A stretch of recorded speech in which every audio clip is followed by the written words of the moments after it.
the squad together for this year's Junior Grizzlies 3-on-3 tournament. Presented by 2K at the Built Ford Tough practice facility inside FedEx Forum. On Saturday, January 4th, teams will compete in 3 games before advancing to single elimination play. Overall winners from the 10 and under, 12 and under, and 14 and under divisions will win Grizzlies tickets, including exclusive access to the pregame team shoot-around before the Grizz take on the Pelicans January 24th. Sign up today at hoopitup.com/Grizzlies. Let's face it, there's a lot of trash talk in basketball, but the great teams let their performance do the talking. Like Ford F-150 with Pro Power on board, a class-exclusive industry-first feature that turns your truck into a mobile generator and leaves the competition speechless. Ford F-150, official truck of the Grizzlies. Greatness starts here at your Mid-South Ford dealer. Class is full-size pickups under 8,500 pounds, GVWR.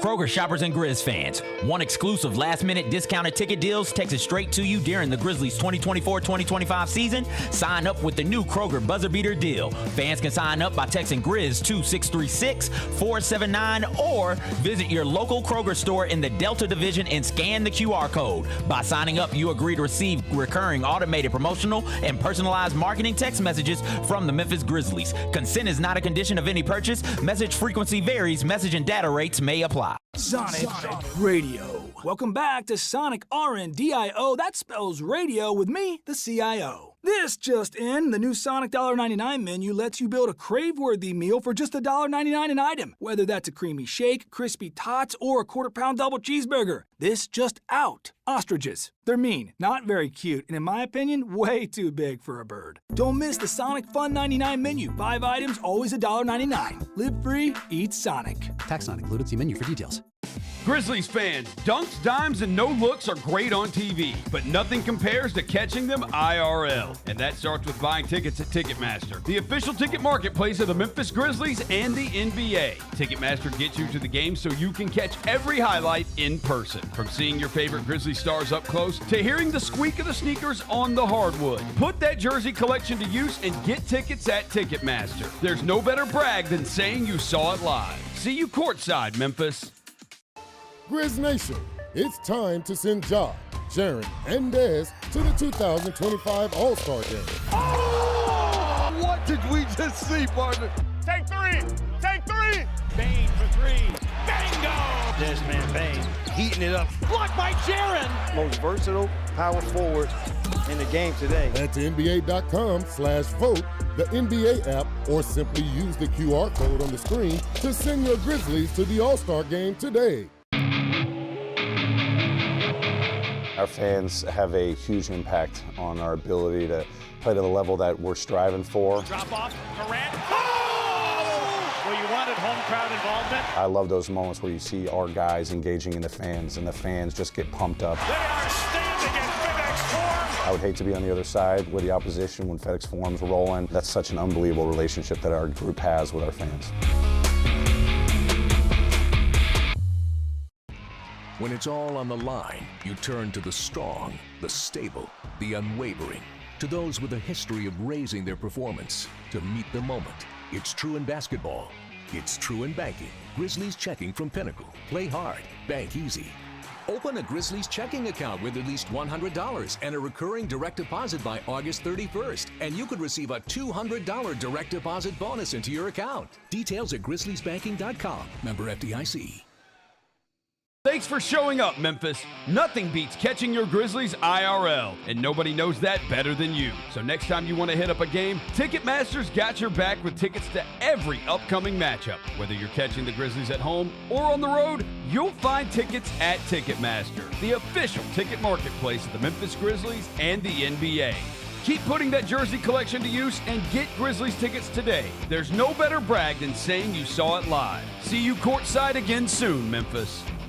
ESPN put out a list. Top 30 best pro wrestlers under 30 in the world today. Number 1, Dirty Dom. Number 2, MJF. I think Dom is deserving to be number 1. I think he is probably, like I said, one of the greatest heels in the last 10, 15 years. Like you said, he can't talk on the microphone. The fans love it because they feel like they're a part of the show. And that's the best. Without their booze, he's not the best heel. Tune in to Grind City Wrestling weekly on the Grind City Media app and on the Grind City Media YouTube channel. Live from downtown Memphis, this is the Chris Vernon Show on YouTube at Grind City Media and the official Grind City Media app. Now, here's your host, Chris Vernon.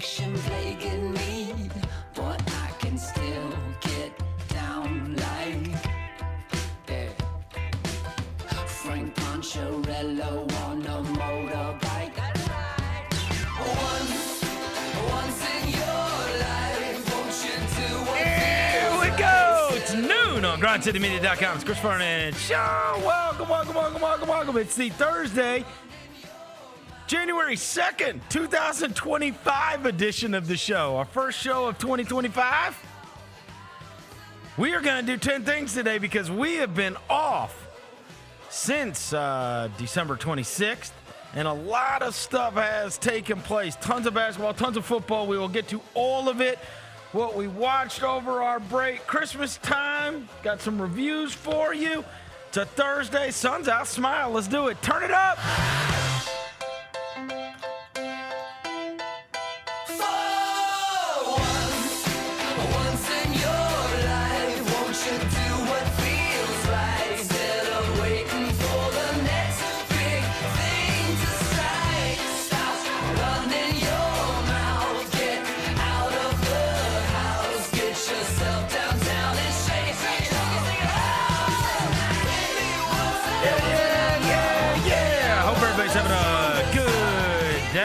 Hope everybody's had a good break. We have a ton of stuff that we have got to get to on the show today, as we have had a long break, but welcome to 2025. Hopefully everybody is refreshed. We have had a lot of basketball games that have gone on. The Grizzlies have disappointed us and then thrilled us. The Memphis Tigers had a huge game since we last spoke. There have been a ton of bowl games since we last spoke, the college football playoff, and we have 1 week of the NFL remaining before we get to playoff time in that. We will get to all of it. Before I get to anything, I welcome John Roser to the show. John Roser, a.k.a. the Cologne Ranger, the Body Spray Bandit, Senor Sack, Johnny Backpull, Johnny Bearcat, the Grim Roser, John Asparagus, Johnny Neck Carb, John Lance, Johnny Quadrant. He's Yogi Roser. Johnny refreshed, because I am refreshed, as I hope you both are too. Unfortunately, Dr. Thunder. Devin Walker's here. He's the microphone mangler, Senor Quasadilla, Mr. Math, Navajo Joe, the reporter, the photographer, he's Sir His. He's Walker 93. All the haters disappear. Good people. I got some breaking news though as we start the show. Why does my hair look so bad in this angle? All-Star voting. I don't like the way my hair looks. All-Star voting has come out. I was told, I meant to mention that to you guys because I was downstairs earlier and somebody said, right when you're about to go on the air, the All-Star, the first polling should come out. First returns, yeah. First returns. And they're back. And Verno, I don't feel very good about this. Well, look. One, because Jaren Jackson Jr. is the only chance that the Grizzlies really, truly have. I know that they're promoting everybody. Jaren has a real chance, and I believe will be, but he was never going to get the vote. No, he was always going to be votes. A coach placement. Who are leading the two leaders each conference fan voting? LeBron James. No. Steph Curry. No. Neither one. No. Really? Yeah. No. Shai Gilgeous-Alexander? No. Yes. For the guards, Rosa, yes. For the guards, yes. Not overall. Anthony Edwards? No. Ant's fifth. Who else is super famous? The guards would Luka Doncic? No, he's second. No. He's super famous. He's second. Nikola Jokic? Yes. Yes, sir. He is leading the vote? 1,000,000. Wow, it's caught up, huh? Yeah. And number 2 in the West is Kevin Durant. And look at the East, bro. The overall is Giannis. LaMelo Ball. Exactly. Viral, bro. Chandler Parsons, take that for data, buddy. He said LaMelo not that famous. Wow. John Moran is 7th? Yeah, I don't like that because behind James Harden? That's what I'm saying. Cade Cunningham has more votes than John Moran. Get the out of here, bro. Wow. The streets ain't streeting enough. Well, Moran has not played. But in fairness, Paolo Banchero has not played. Yeah, come on now. And he's got 484,000 votes. So, wow. Yeah. How many games has Paolo even played? Like it's 5? less than 10, right? 4 games? Someone, I mean, Paolo Banchero has played 5 games. Yeah. So I don't care about games played, bro. Come on, bro. We gotta get 12. 12 needs some more motion. My boy Jaren's number 10, though. I like that. He is on the list. Jaren's name is on the front court list, so I love to see that. Shout out Tripp. He'll be an all-star regardless, but I love to see him on that list. Look at that Warriors bump, bro. Wow. Andrew Wiggins is number 8. Well, that's the K-pop thing too. Remember? Yeah, they got some motion. Remember when he started the All-Star game a couple of years ago because of the K-pop guy? Yeah, was crazy. Where's the Japan boost for us? Yeah, we're supposed to get a Yuki boost. Yeah, I thought we were gonna get a Yuki where boost we for at, John. Japan? Show up, Japan. Where we at? Japan, where you at? Yeah. Hey, we rock with We're Yuki. counting on you. Yeah. We're counting on you. Run us up. I am absolutely stunned by the Jokic thing. Not because he is not totally deserving.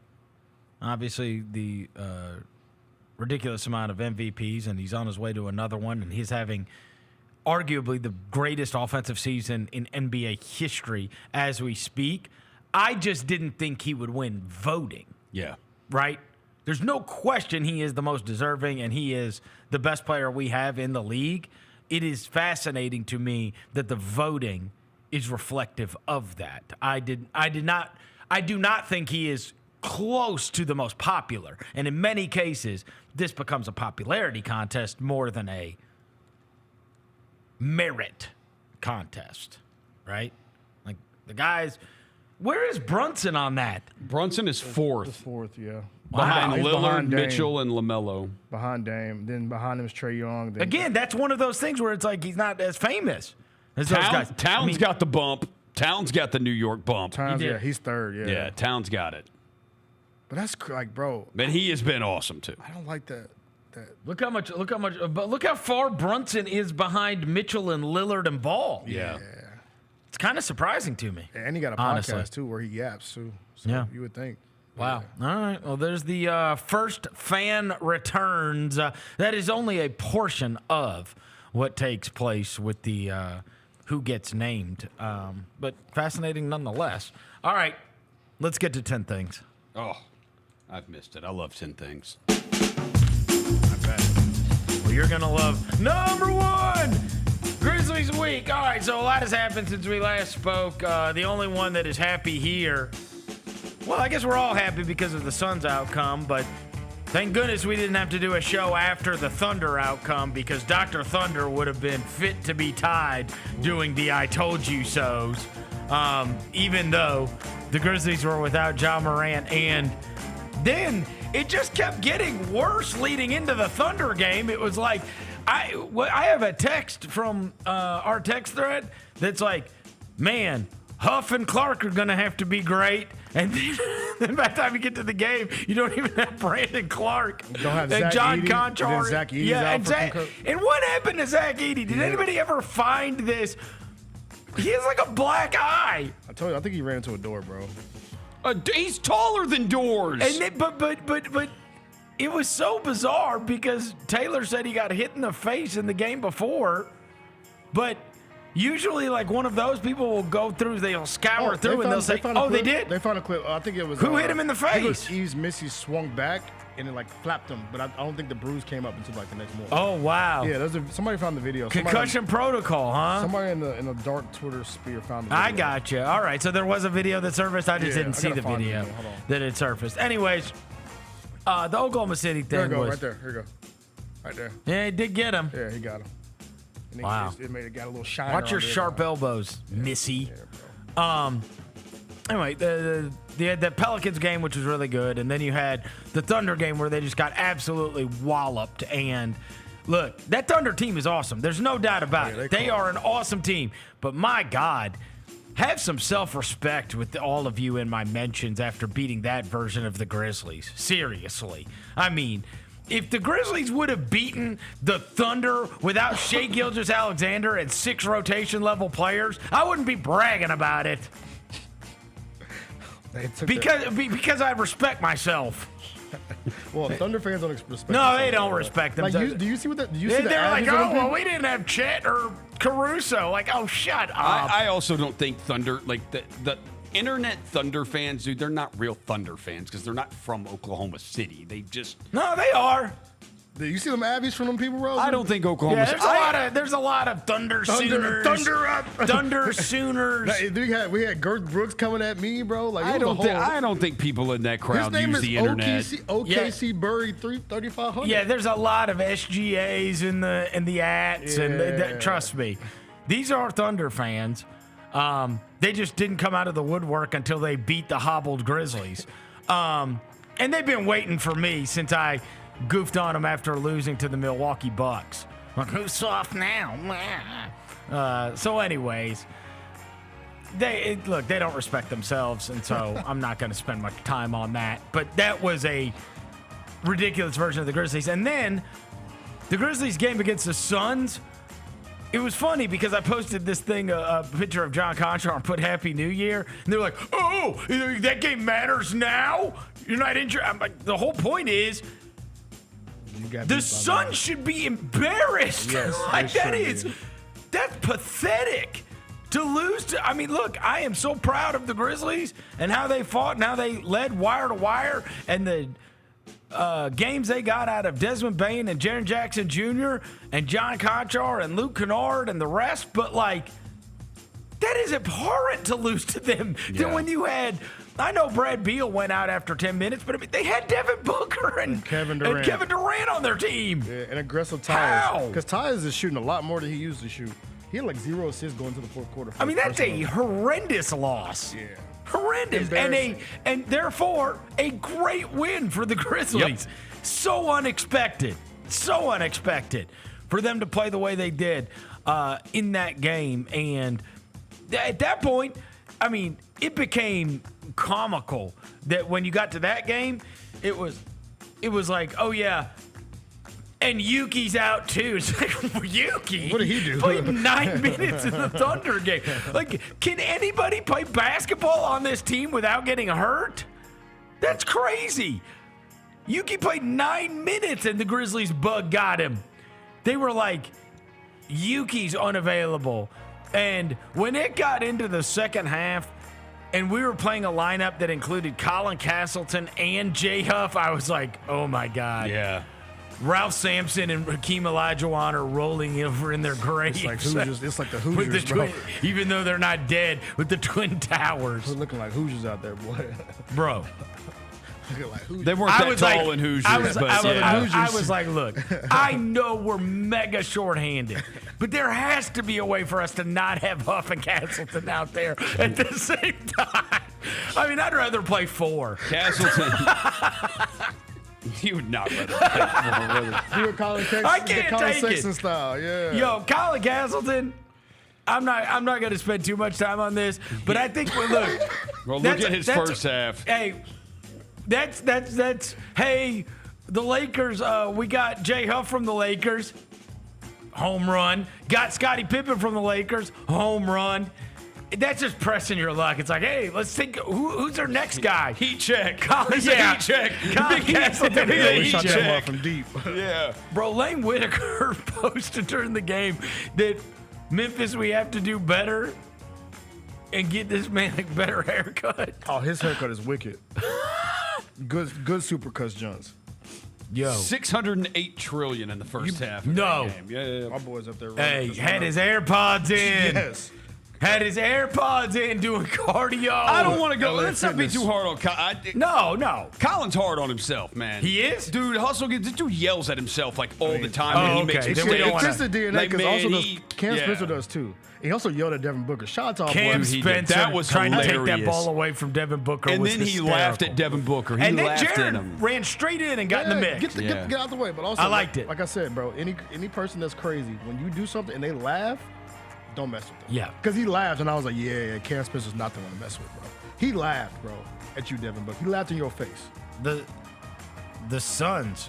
Both teams got their full. This is the best. Look at Cam. He starts laughing. Watch this. Give me that.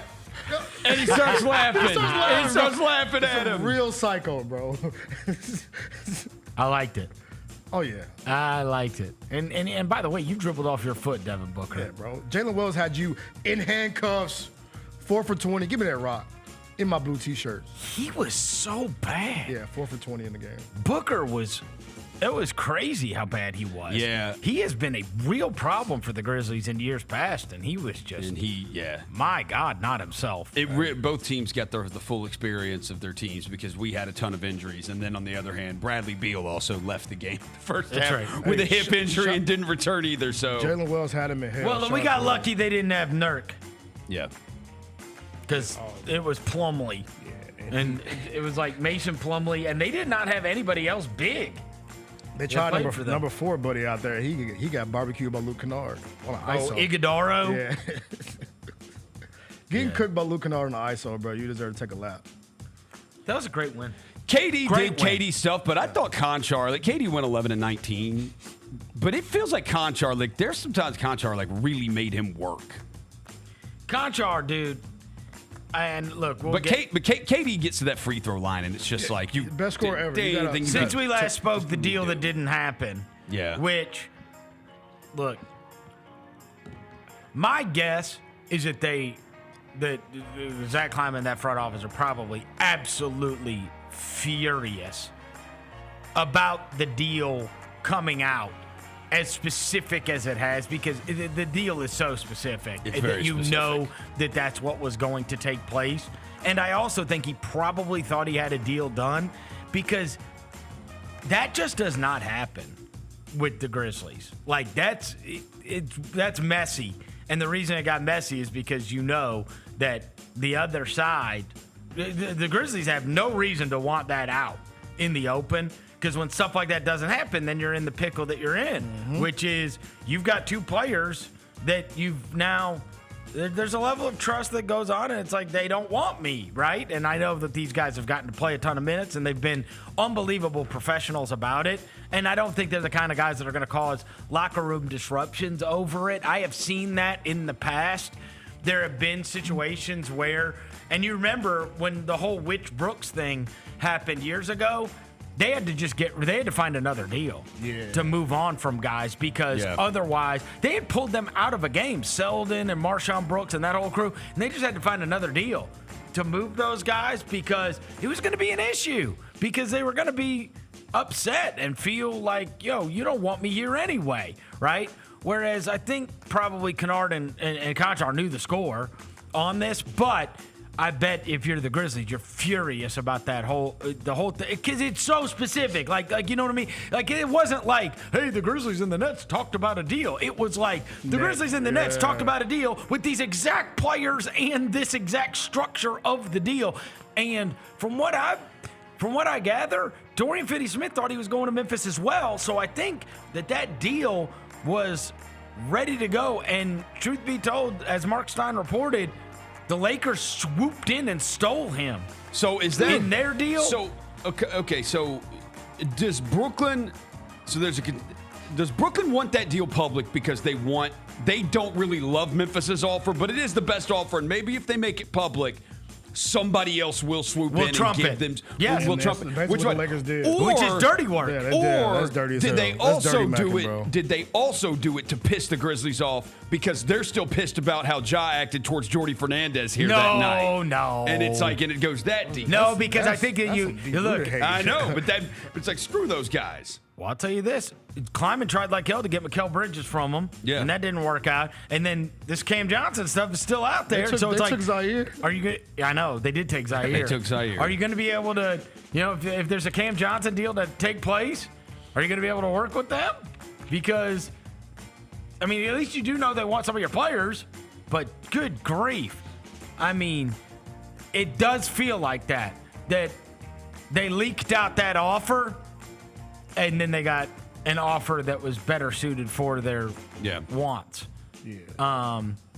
It sucks, though, because Dorian Finney-Smith would have been perfect for the Grizzlies, and he's also perfect for the Lakers. They replaced what they have been missing since they lost Kentavious Caldwell-Pope from that team.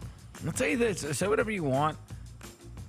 when it comes playoff time and you got days off and they're going to throw they got men now, and they got more of them than they used to. And D'Angelo Russell, every time he came in the game in that Grizzlies series, I was like, thank God it's him and not Dennis Schroeder, because Schroeder was a real problem, but like that's a really good upgrade for them. Yeah.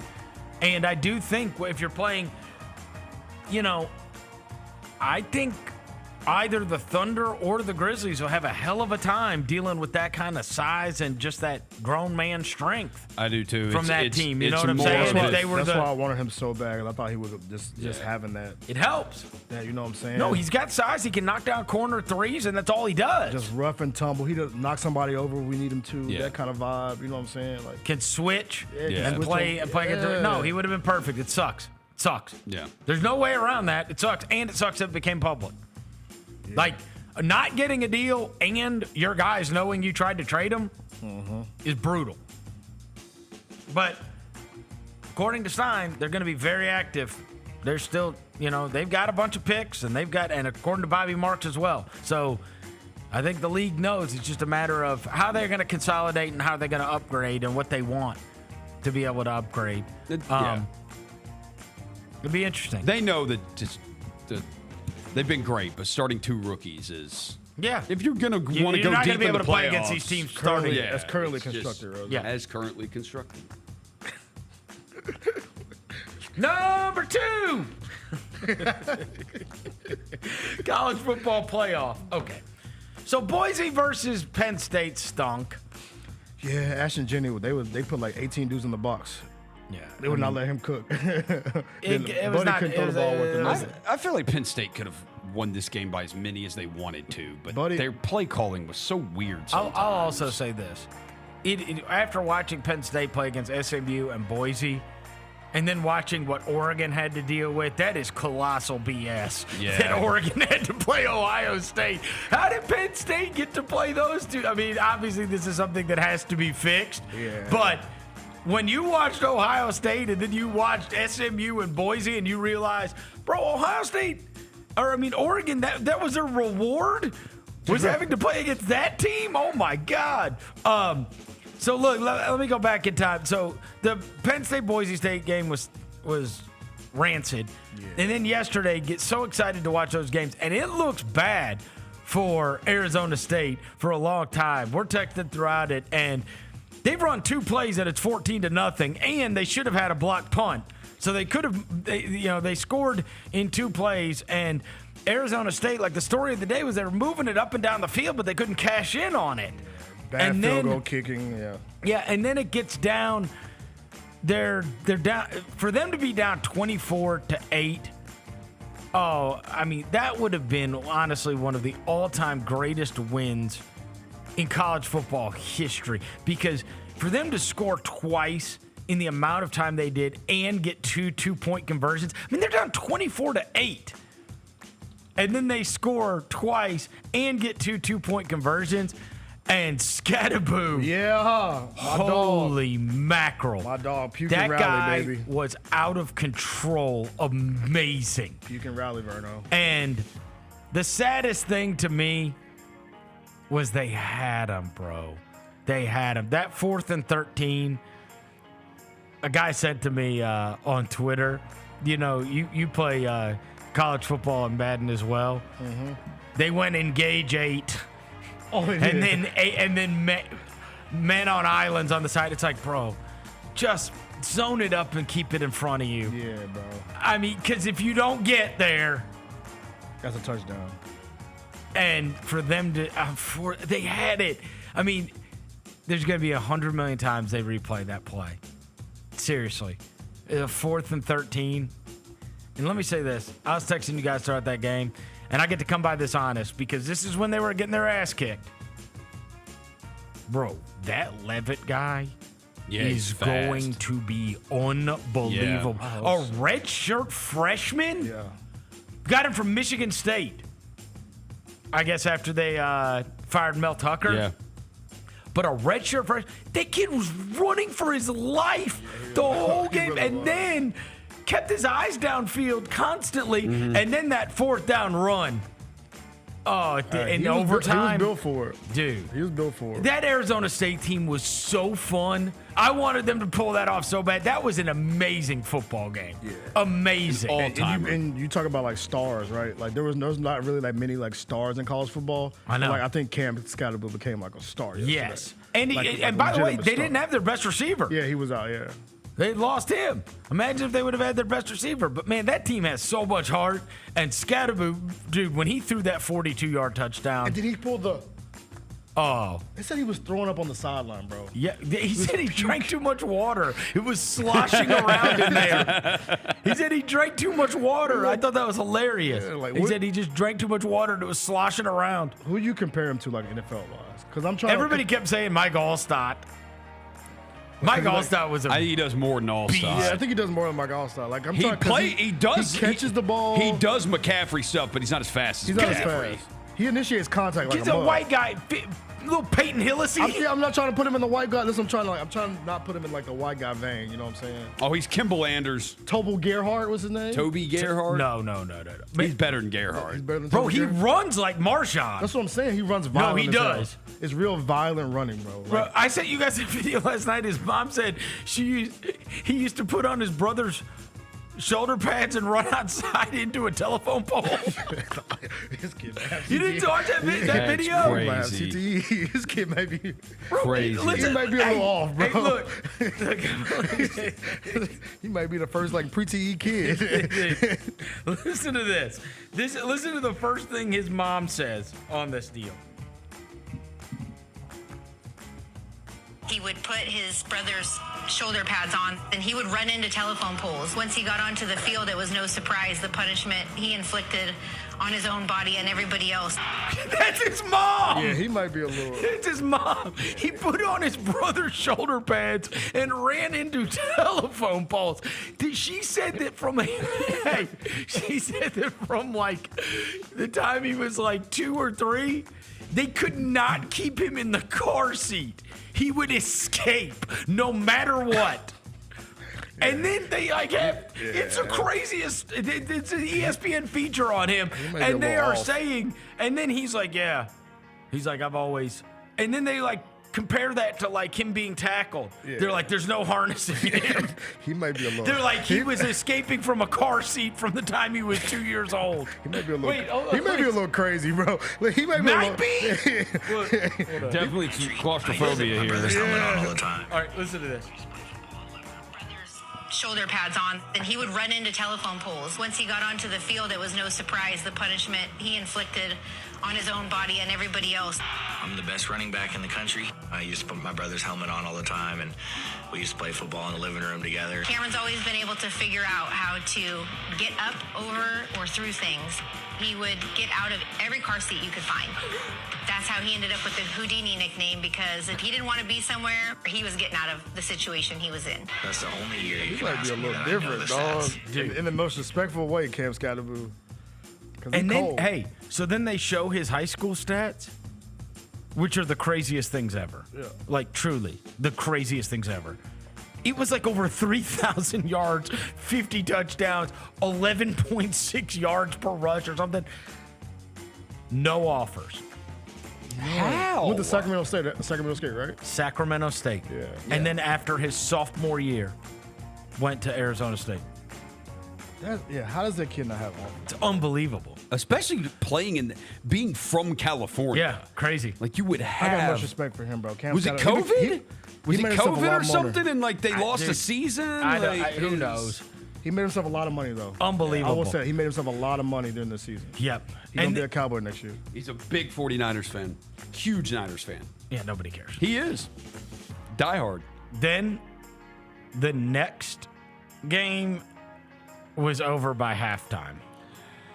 Maybe the first quarter? Maybe, I think the first quarter. Maybe the first quarter or we the knew. first play that we didn't get to see because this amazing game was Because the Rose Bowl 'Cause decides that we're going to start when we start. Bro, they scored before the game even went over to the channel. Oh, can we mention this, which I did not see people mention? The first play of the second overtime we missed. The touchdown in one play? The Texas touchdown? Yes. Yeah. No. What the hell happened? Wait, was that the white dude had the touchdown. It was. It's they like showed they him came back running from break in. and he's in the end zone. They showed him running into the end zone. I was Yeah. like, how did you screw that up? It was the craziest thing. I'm trying to remember. Maybe the first play of the second overtime, they scored in one play. They did score super fast. And I saw it on the replay, but they didn't come back from commercial fast enough. Come on, yes. Yeah, that was crazy. That was absolutely crazy to miss that. It was the first play. Anyways, then, of course, we missed the first touchdown. And I tweeted this out. I texted you guys, like, that Jeremiah Smith, I mean, you know, I was talking to an Ohio State fan this morning. I said, you want to win it now, don't you? He's like, yeah. And I was like, I know there's a lot of Ohio State fans that are like, I don't even know if I want to win because that just means we're keeping Ryan Day. And he actually brought up something. I think there was a little bit of wisdom to this. He said, look, he said, right now, he said, what will forever need to be investigated is what the hell happened to Chip Kelly and the offensive play calling in that Michigan game. Why are we doing run between the tackles, conservative, whatever? Because they've opened it up, and it is ridiculous. You've got these two receivers at Buka. It's like the only thing that held them back was themselves, Yeah. clearly. Yeah. Because when they are not conservative, Smith, Egbuka, What are you Henderson, doing? Judkins. It's like, dude, you can't. the tight end, Yeah, everybody. like there's nothing you This is can what do he said with to it. me. He said, look, he said, I'm not on the get rid of Ryan Day train. He goes, you think about this right now. He goes, you go back and look. He said, who was the king of the world last year? He said, it's Harbaugh, right? Everybody thinks Harbaugh was like the greatest.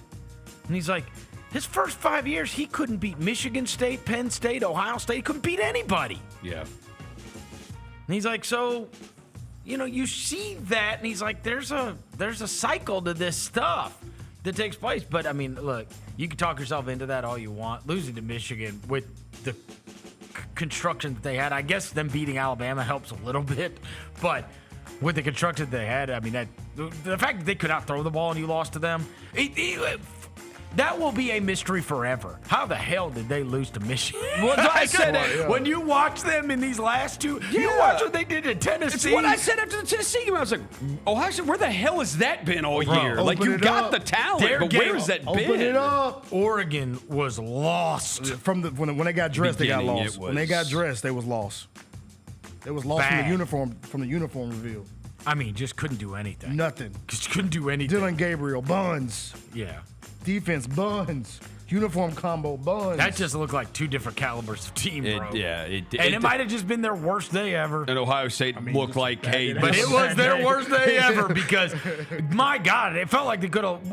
I mean, they scored a touchdown in the second half. I mean, you feel like if you just put the pedal down, if they would have just decided, hey, we're going to throw it to Smith every time, that kid could have had 700 yards. Every time he scored, he was butt naked open. Yeah. Butt naked open. Just walking into the end zone. And every time they needed to do something, they're like, okay, we'll just throw it to him again. Yeah. Because you texted us, you was like, is Oregon alive? I was like, bro, no. And with a minute 24-8. 24-8, and they got the ball to start the second half and went down and scored. It's 34-15. I'm like, and then Are they alive? And then they went backwards. Yeah, and then they went backwards, and it was no. Night. They were not. In fact, they were not alive. No, next thing you know, it's 4th and 17. If I told you for the next 10 years, and they're both playing wide receiver, Jeremiah Smith or Travis Hunter. Travis Hunter. They're playing wide receiver. He's not playing corner. He's playing receiver. Oh, Smith, it's a size. He's skinny. Smith or Travis Hunter. Jeremiah's For skinny. a freshman? He's skinny too. No, though. he's not. No, he's not. He is. This dude has muscles. He ain't like built. That's a full, what? It's a full-grown man. I guess I saw Ryan Williams is small. I guess dude I looks saw like this that kid's angle. Yeah, this dude looks like Adrian Peterson. Dude, he is That's 6'3", ridiculous. 215. That kid is not little. Oh, okay, not like he ain't like. It's just the size. He is just so imposing. My God. He a monster. He a monster. They say he'd go number 1 in the draft. Now. Yeah. He a monster, bro. I tweeted that about They say how they- he'd be better. He would be the best receiver for the Chiefs, the Ravens, or the Bills right now.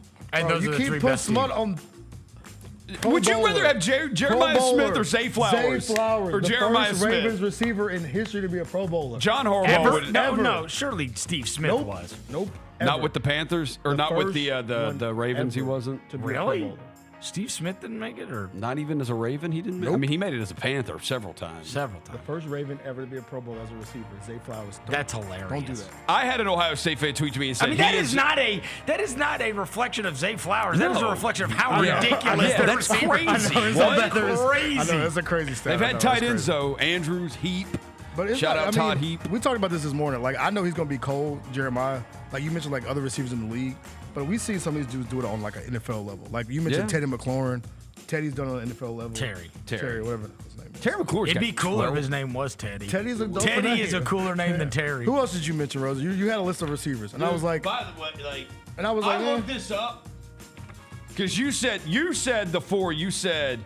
Anybody that went to LSU. Yes, 100%. The four LSU guys, Jamar Chase, Thomas, Neighbors, and Justin Jefferson, have combined for 5,410 receiving yards and 42 touchdowns this year. Dude, Jamar Chase has 117 catches, 1,600 yards, and 16 touchdowns. I told this you, year. well, it's a contract. They didn't give him that contract. And he is. That was a big mistake. Massive mistake. I said the four LSU guys: Amon-Ra, Mike Evans, CeeDee Lamb. Put Tyreek in there. And AJ Brown. And AJ Brown. Yeah, put Tyreek in there. I think that's fair. I'm not sure I'm if not I would putting rather Tyreek in there. Dude, he fell off. He fell off. Y'all ain't finna do Tyreek. Tyreek. Like that, He did fall off. It's not a bad year. 939 yards and 6 touchdowns. Because you can't do Tyreek like that. Tyreek a monster, bro. He a monster. Tyreek is. He is a He a monster. monster. I agree. He a monster, bro. Who On else? and off. season. On Bad and year, off the bro. field. Who else we got? You said AJ. Would you put Devontae on the list? Devontae No. Adams. This size-wise, no. Gary Wilson. This guy is a number one. Here's what I say. Yeah, but we talked Dude, about this Bills. morning. The Bills' leading receiver is Khalil Shakir, 821 yards and 4 touchdowns. The Chiefs' leading receiver is Xavier Worthy, 638 yards That's a rookie. and 6 receiving touchdowns. That's a rookie. Baltimore's leading receiver, these are wide receivers, not tight ends, is Zay Flowers, 1,047 yards and 4 touchdowns. Those are the 3 best teams in the AFC, and I'd rather have Jeremiah Smith out there than those guys. This guy is like Mike Evans. Seriously. Like, I hope, bro. Mike Evans could have his 11th straight 1,000-yard receiving season. Yeah. I hope if he does can it hoop on because I know Sunday. people did that, but Marvin Harrison and This kid is freaky. I know he's gonna be cold. I think he's gonna be cold, but like I said, I just want to For a freshman, see it against when you project out what this guy is going to be. Yeah. Oh my God. I had an Ohio State fan tweet to me last night. Said he's our best prospect since Orlando Pace. Like where it's like a sure thing. It feels like it's the most. But sure y'all said thing that about Marvin though too. Marvin Harrison is awesome, by the way. Yeah, but like if you look at his numbers, Well, that's because Kyler Murray's not that good. But I'm just saying, bro. But he is. Yeah, Marvin Harrison. He's got like 800 some yards and 7 touchdowns. He is good. Yeah. By the way, somebody brought up a fun fact. They said top 5 NFL receivers are all from 120 miles of each other in Louisiana. That's crazy. Shout out to y'all in the chat for that. That was a good one. That's outrageous. That's wild. Anyway, all right, so Ohio State obviously destroyed Oregon. And then we did not get the Sugar Bowl last night. We're getting it this afternoon at 3 o'clock. It's going to be weird having a game at 3 o'clock in the afternoon. Yes. Obviously, our thoughts and prayers go out to those affected in Louisiana. Just senseless, horrible, and, New Year's Eve, everybody's out partying, excited about the new year, having fun on Bourbon Street, and this madman runs a truck over people, and then it's just a true, real tragedy. Terrifying. And it all seems to be coordinated with these different attacks that are going on. So super scary stuff right now that is happening. But obviously they moved that Sugar Bowl yesterday, and it is going to be played today between Notre Dame and Georgia. You never know how it's just so not routine what has taken place with them. And I feel for now these players have to go out there and play a game, and everything feels strange where, they evidently they were in lockdown yesterday in their hotels in lockdown. Who knows how all those fans, I can't imagine the catastrophe that was for everybody to be there and try to figure out how to keep a hotel room for an extra night. Got to shift work back another day. You got to go back to work today. Yeah, or something right. Like that. Yeah. And then there's this football game that's going to be played in the midst of everything that has taken place in that city, which I love New Orleans. We've all three been there. Love New Orleans as a city, and it's just absolutely petrifying what took place the other night. In terms of the football game, both of us, I think all three of us, we agreed before we left here that we thought it was going to be Georgia. We thought we would be coming here today talking about a Georgia win after we had watched Notre Dame in that first round win their game against Indiana. You know, they had that 99-yard run or whatever it was, and then they really didn't do all that much. And, you know, to me, I'm like, I don't think they're going to be able to line it up and run it on Georgia. And so now you're putting a lot on Riley Leonard to throw the ball against Georgia, which I don't feel great about. I don't know. I just feel like, but the line is flipped. I keep seeing that the sharps are on Notre Dame. The smart money. That's what he told us. They keep saying the smart money's on Notre Dame. Well, the line was last week or 4 days ago. The line was Georgia -1.5. It's Notre Dame -1 now. I'm gonna tell you something. That line's flipped. Hey, and look, for anybody that listened to this show before we left town, before we left for our break, you will remember. You remember this? I told you that by the time it all comes around, what ends up happening, if you want to figure out the lines, you look up that Sagarin predictor rating. And you remember, we all three talked about this, and I said, Notre Dame is number 2. They're number 2 on that list.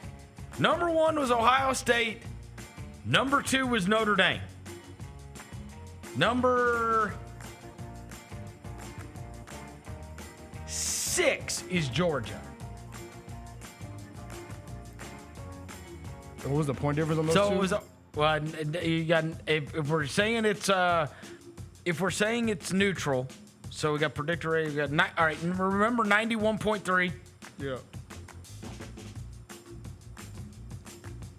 89.0. So still has half a point. 2 points. 2 points. Yeah. So they're still. And what's the line? 1. Notre Dame -1. Oh boy. It's crazy, right? Georgia, don't let me down. And it flipped. Don't let me That's what this said it was going to be. Yeah. And the Georgia. And it usually goes this way. And the wild card's the Georgia quarterback. Yeah, because the quarterback. You have no idea what you're getting here. Maybe this kid's awesome. But just run, tote that rock, bro. Tote the rock, bro. Beat them up. Tote the rock. I still think they're gonna legend them, bro. And I'll tell you what. I still think they're gonna. I'm trusting Kirby Smart in this I know. spot. He's not playing Alabama, therefore he's going to win. Right. That's what I think. Yeah, I still think. Okay, so we're all on Georgia. 34-17, yeah. Okay, number 3, the matchups that we will have. So let's forget about the Georgia game. We'll wait on that one. We know for sure we've got Texas, Ohio State. According to what I'm looking at right now, so 91.99. Remember that? 91.99. So we'll round it up. We'll say 92. Okay. And who is their opponent? Texas. 90.5. That's 2.5 points. It's 6. Ohio State's favored by 6.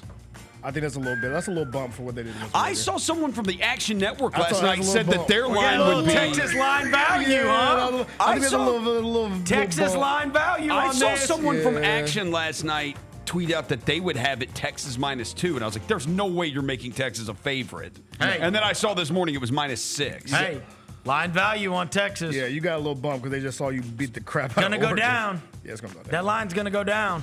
That's too big. That's too big. It's too big.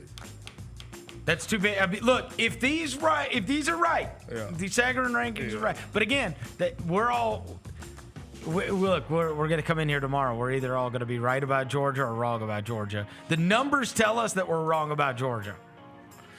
But wait, look, we know we see. But again, they have numbers. We have eyes. It's basically Yeah, we've seen Georgia. Hey, bro, I'm just excited because hopefully tomorrow we'll be looking at the. I will say this: the SEC. Alabama threw up this absolute dud against Michigan. Tennessee got their ass kicked. So Georgia's kind of the one that Texas barely beat. Arizona State got a 4th and 13 converted on them.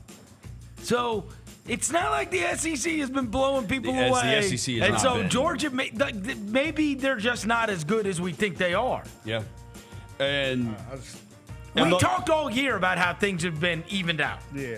And they don't have their quarterback. And no matter whoever wins this game, the line is they would be Notre Dame or Georgia is -1 against Penn State. I'm more excited because I hope Notre Dame doesn't win so we can get SEC versus Big Ten in the Final Four. Okay, then that tells you what we need to know. What you're saying. But no matter what. That's what I'm looking at. It says, I got you. They have the lines. The projected lines. The projected lines here.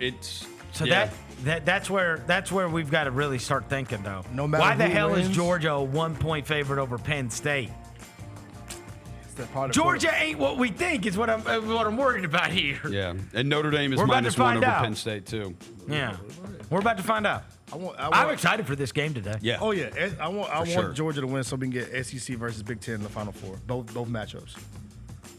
Oh yeah. Texas versus Ohio State and then Penn State versus. It would be SEC. So we get yeah. 2 of the big monster conferences going head to head. I wanted Arizona State yesterday. Me too. I man. wanted for Scatterboo's sake. It would have been so cool. By the way, I would not want to have watched them play Ohio State. Yeah, that would have got nasty. Oh, By the way, Burt got off the hook. Hey, Burt got off the hook, bro. He got off the hook.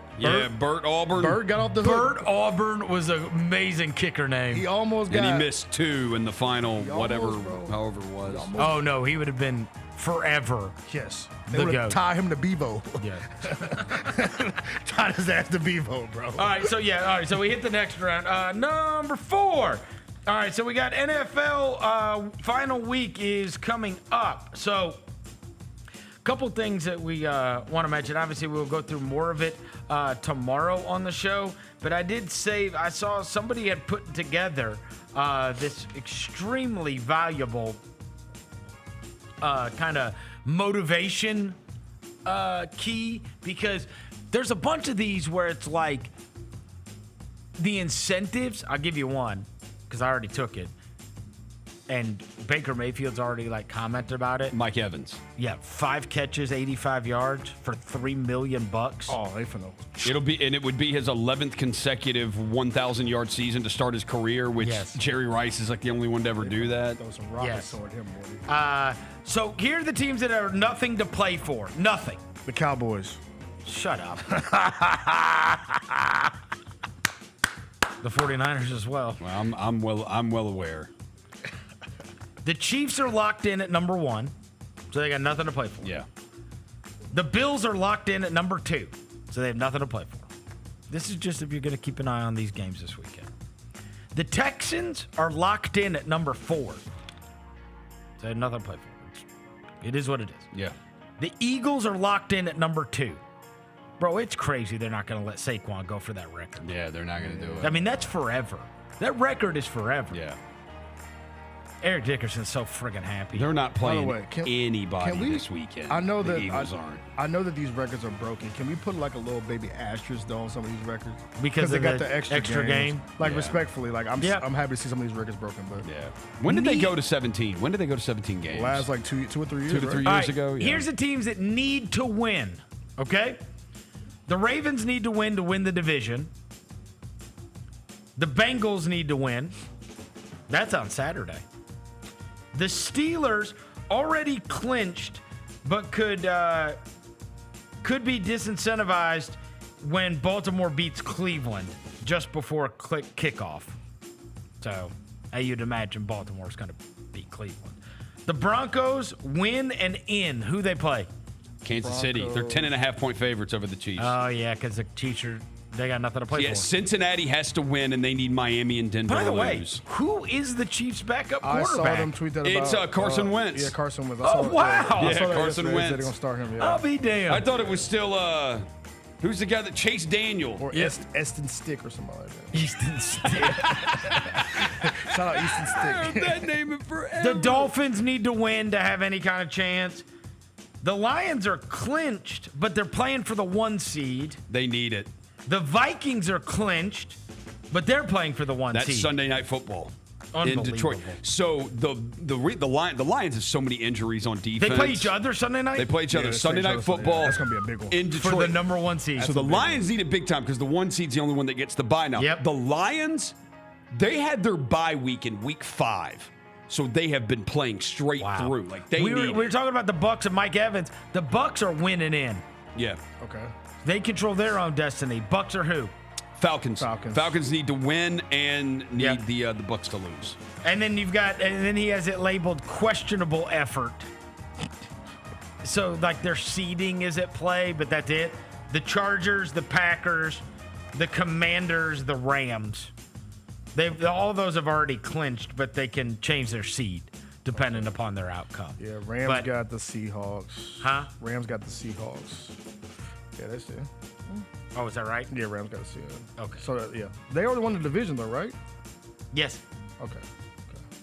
Yeah. Here you go. Keep an eye on this. Geno Smith, 186 yards for $2 million. Oh, yeah. He can throw that 50 times. If Seattle wins, he gets $2 million. So he finna throw that 50 times for sure. Geno Smith? Yeah. Geno finna get paid. Got some other ones. Derrick Henry, your guy? Yeah, shout out. Hey, it'll be interesting to see. I guess they need to play it out anyway, so it's lucky for him. Yeah. Rather than sit everybody. If he gets 1 TD, it's $500K. Woo! I know. That's light work. The funny one's going to be Justice Hill. Let's see if Lamar takes care of him. What do you 8 need? receptions for $500,000. Oh, yeah. His target number. Hey, prop. Justice Hill? I'm hitting the Justice Hill prop. Hill over? Yeah. You think he's just going to throw to him? As we said, Mike Evans, 5 catches, 85. Let's see. Who are the other ones that are pretty good? I kind of like these because it kind of gives you a little bit of, you know what I'm saying, a little juice to watch these games. This one's crazy. Dante Fowler, half a sack for $1.5 million. I love these ones at the end of the year where it's like these incentives. You got to get it. Yeah, I like that. I like these incentives. Kyle Van Noy, if he gets half a sack, $250,000. Zadarius Smith, 2 sacks. If he gets 2 sacks, he gets $250,000. I mean, some of these guys are going to be playing with their hair on fire. No, for real. I mean, they're getting $500,000, $1 million for these different incentives if they hit them. How about this one? Joe Mixon, $250,000 if he rushes for 107 yards. Let me tell you. They're fun. Just on the prop stuff. Wait, do they got? It'll be interesting. Does that game this matter? Does the Bengals game matter? Did you say? Yeah, the Bengals need to win. Oh, maybe he won't get to tote that joint all the time, man. Dang. Bro, Joe Burrow has 42 passing touchdowns. Joe Mixon plays for the Texans. Oh, my bad. Wrong team. He don't play for the Bengals anymore. And the Bengals do need to win. They do. They need to win, and they need the Broncos and the Dolphins to lose. It's going to set up a really good week. Yeah. Really good week. You know, not only the incentives, but also there's enough teams that need to play. Yeah. And that are going to determine the seeding of this whole deal. Plus, that Sunday night game is just outrageous. I'm going to find out if the Vikings are for real, bro. Yep. I don't know if I've ever, I don't think they're for real. I'm ready to see them. I want to see them. Their offense is loaded. Yeah. Aaron Jones, Jefferson, Addison, Hawkinson. I mean, they are loaded. We said everything but the quarterback. But you might not believe in Darnold. Since I am still Johnny Vol, I will say there's a little bit of nostalgia, a little bit of throwback here on Sunday. Josh Dobbs is starting for the 49ers. Oh, wow. Oh, he is? Jawan Jennings is going to be his receiver, just like in Tennessee, the Hail Mary against Georgia in Athens. John Vol is and so Josh excited. Dobbs He's so excited. You're going to watch him with your shirt in Arizona against the team that just discarded him for that short Kyler Murray. Short? Well, I mean, he is. You short. He is. You short, too? So, yeah. I don't play quarterback. Fair point. Fair point. You're right about that. Number 5, Memphis Tigers. So they play tonight against Florida Atlantic. FAU. That's a good game to watch. It's a trap game, Vernon. No, it's not. Yeah, it's a trap game. Bro. No, it's not a trap game. It's Why? Because are we meeting at the trap? Hey, this is referred to it as a t-shirt down. game. Like, can we take a step back and acknowledge that non-conference thing went better than we could have ever expected. Yep. with the games they had. They beat the crap out of Ole Miss. Bro, they have had so many. They've had awesome, fun wins. Going back to Maui, to then having some of these games that they played. And obviously, look, we walked out of the Mississippi State game going, bro, that was about Mississippi State. Like, that's a bad matchup, brother. And you were tired coming off 2 days of playing in Virginia. But then them smacking around Ole Miss like they did, that was special. Shout out Musa Cisse, man. And it just went, and look, you now, because of the game that Rogers kid had, now you look and you go, bro, that's 3 guys now that could be the guy in a given game against a good team. We have seen Haggerty be amazing against a good team. We have seen Hunter be amazing against a good team. Yeah. And we have seen Rogers be amazing against a good team. Mm-hmm. That is super promising. Because there's been a lot of you needed Kendrick to be awesome, or you needed Jeremiah to be awesome, or you needed David Jones to be awesome. Or it's like, they've had guys like that's 3 of them that like have been the best player on the floor. Yeah. And they got enough bigs. They got enough bigs with Musa and Danger and Jordan. Like, they got enough length and enough size. And I like this team, man. I do. I like them. I think Penny likes his team too more than he's ever liked it. I know we're saying this like now. I think he's been like invested in like really tapping into these. You know what? I was thinking about this with all the grousing that's gone on about the about NIL and everything. And I know we have lamented the fact that we don't like having a brand new team every year. You like to root for the same guys. But I will say this. One thing that has not been mentioned that I do think is worthwhile that has come about with this and just the way that Memphis is doing it. And I have not talked to Penny about this, but I will imagine it is one thing that never gets mentioned that is a positive, I would imagine, is these guys generally much easier to coach because they're adults. It is much harder to coach freshmen and freshmen's mistakes. Like, these guys have played a lot of games. They played a lot of minutes. They played a lot of games. They're more grown up, right? And you can get a bad combo of those guys, and like you did. You got a bad combo personality-wise last year. Yeah. You can get a bad combo, but, I mean, you can get a bad combo of any team. Yeah. I mean, hell, the best team in the country that we've seen is Auburn, and they fought each other on an airplane. So they still beat our ass. It can happen. They beat our ass. As long as they got Joni Broom, they're fine. Mm-hmm. Right? Doesn't matter if they've got some kind of piss pot in the corner that's mad. They said that dude before the season to win National Player of the Year was like 40-1. He's like minus 200 now. Bro. That guy is a force of nature. Yeah, he is. Bro. He's something serious, bro. On offense and defense. He demolished us. Destroyed like us. Moses Malone. Yeah. It was tough. Anyways, I'm proud of the team through non-conference, and they're I saw 3.5. Is that still the line for tonight? It's 3.5. That's disrespectful, bro. Verno? Oh, 4 of the 6 losses from this is our guy. No, I'm not. Don't balk me. Don't balk. He's got PTSD from last year. I get it. It's gonna be. It's a T-shirt. Stop projecting on him because you do. I absolutely do. It's a T-shirt projecting game. on. Hey, you're projecting, and you guys. Why are you doing the chicken? Because I feel projecting. Because I feel like I'm in this studio with a couple of chickens. Are we in the chicken coop? Is this the chicken coop? Do the chicken dance too.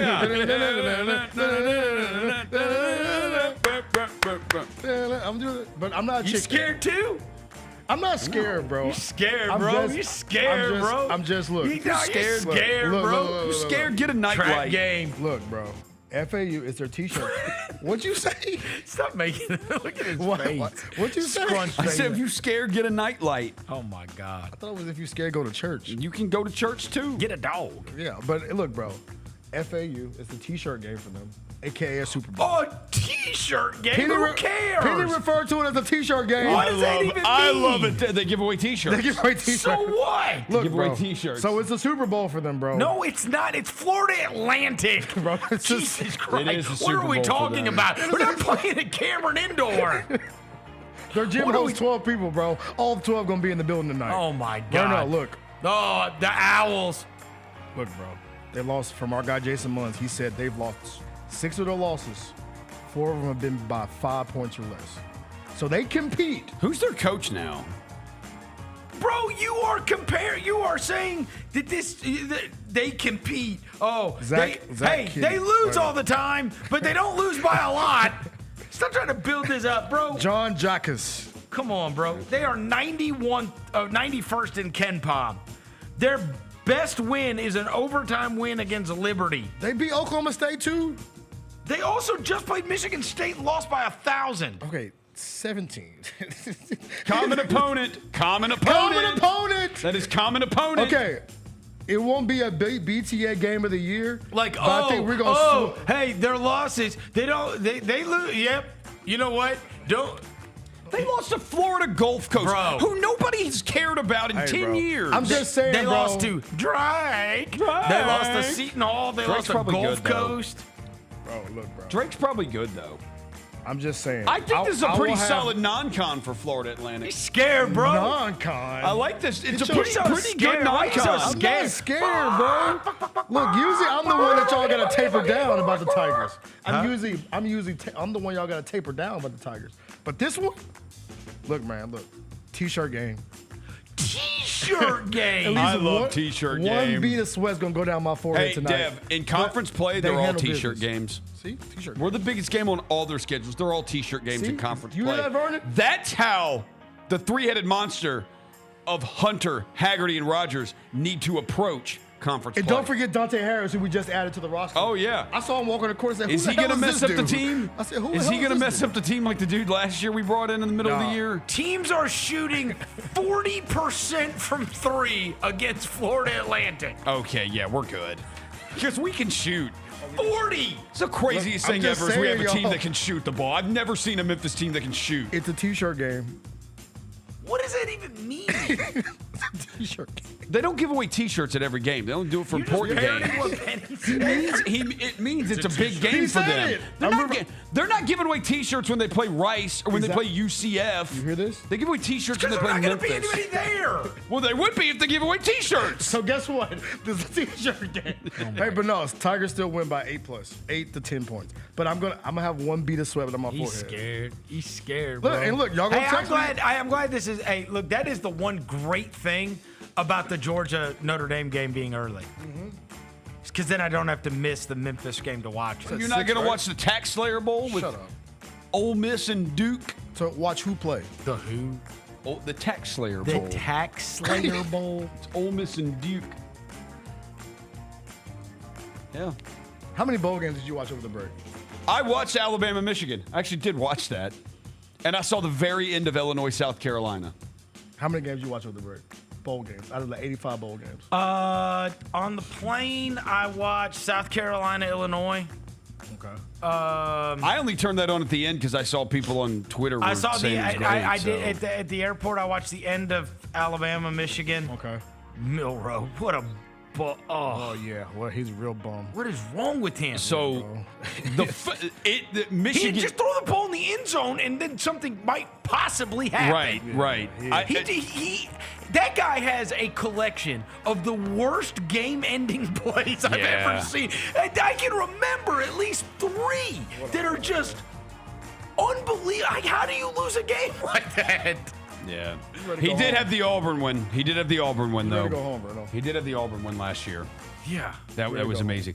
Only I watched half of the Colorado game. I turned it off. By the way, Auburn was ass. It shouldn't have taken that. I know. It shouldn't have taken that. It shouldn't have taken that.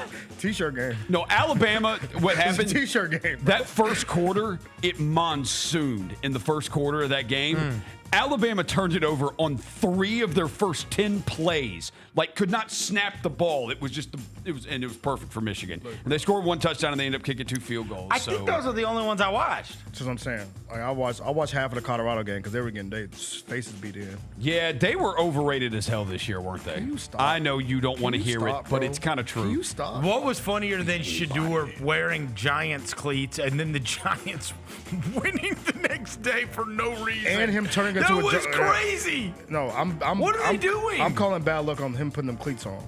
Drew Lock, like turning into Joe Montana. Yes. He don't want to go there, though. Does he? Shador? Does he He want? wore Giants He's been doing all the Giant stuff, bro. So throwing he the ball does among want- neighbors. Oh, and he in the loves street. neighbors. Yeah, throwing the Well, ball. I in the would street too. with I get neighbors, that.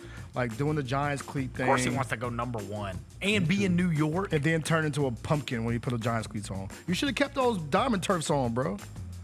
Could have left Pop's cleats on. Yeah. But yeah. All right, let's take a quick break. We'll come back and we'll knock out the last five. Chris Vernon Show.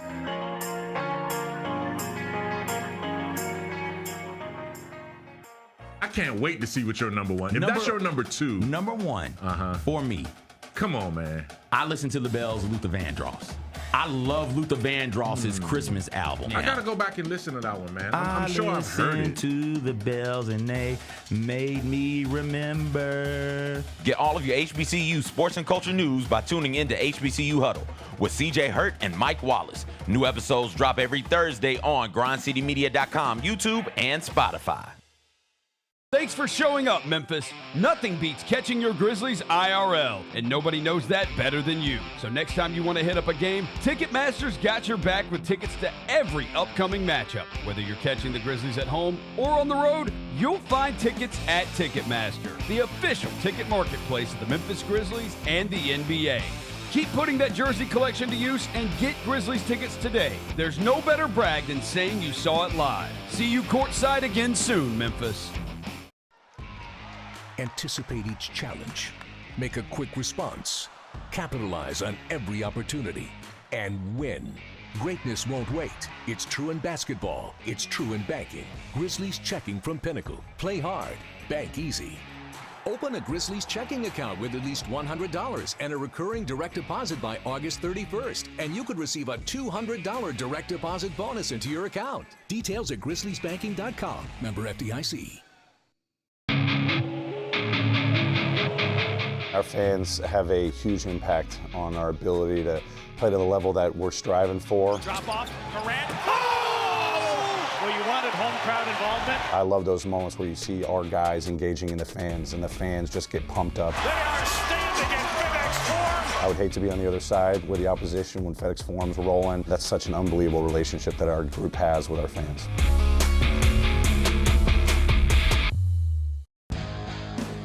Grizzlies fans know it's the team that gives you the edge. Big River Steel does too. And much like the Grizzlies have recruited legendary talent, we want you to be part of our team. Are you ready to be part of something legendary? Then visit www.bigriversteel.com. That's www.bigriversteel.com.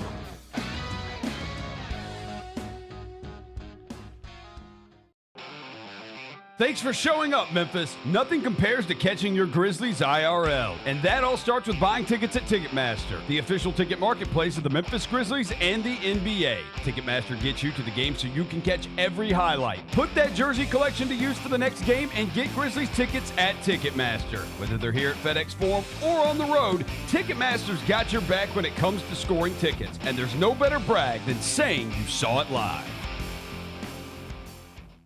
Ring in the new year at Southland Casino Hotel to win your share of over $100,000 in free play, cash, or a 2025 Lexus. On New Year's Eve, we're turning up the energy with incredible entertainment. Dance the night away to the beats of DJ Epic, Jerome Chisholm and the M-Town Band, and an electrifying performance from Troy Laz. There's only one place to win when the clock strikes midnight, Southland Casino Hotel. Must be 21 plus. Play responsibly. For help quitting, call 800-522-4700.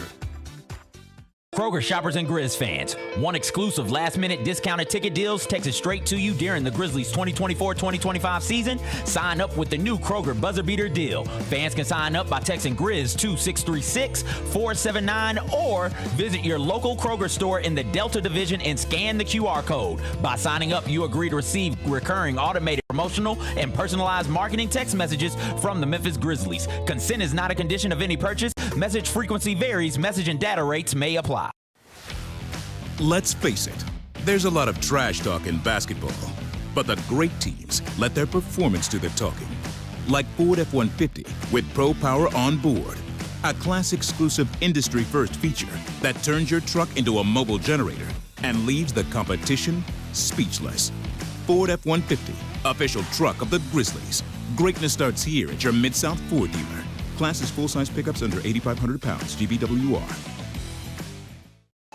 Grizz Nation, it's time to send Ja, Sharon, and Dez to the 2025 All-Star Game.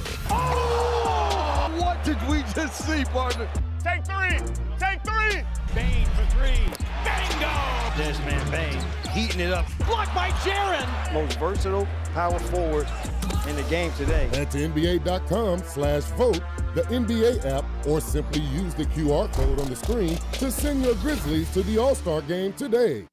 Welcome back to the Chris Vernon Show on YouTube at Grind City Media and the official Grind City Media app. Now, back to your host, Chris On one morning Vernon. bright and clear, my old folks and I drew near, just a village down in sunny Tennessee. I'd been speeding on that train that would bring me back again to that girl I left in sunny Tennessee. I could hear those voices singing. Back. Chris Vernon Show. Let's knock out these last five since we last spoke. Number 6, what'd you watch? Oh my goodness. I've got a lot. So I went on a trip, but I'll get to that here in a minute. But on the plane, you know, you scroll through and they got all the, we rode on Delta, so they got all these movies on there. And I had to pick one out. I ended up watching that old Spike Lee movie, Inside Man, with Denzel Washington and Clive Owen. Yeah, Clive Owen, Jodie Foster. The bank robbery. Yeah. Yeah, it was. I hadn't watched it in 100 years. I forgot about it. So anything with Denzel Washington and Clive Owen, and that was fun to watch, and it killed the time. I watched that. They had like these mini documentaries on there. They had this World War II one that I clicked on because it said it was like from the Smithsonian Channel, and it was called World War II in Color. It was crazy. I guess they got all these films from like back in like the late 30s, early 40s, and they restored them to color. It is crazy to watch like those, like real war films. Will Chamberlain. And they were showing it, and they're explaining like they're explaining everything that was going on.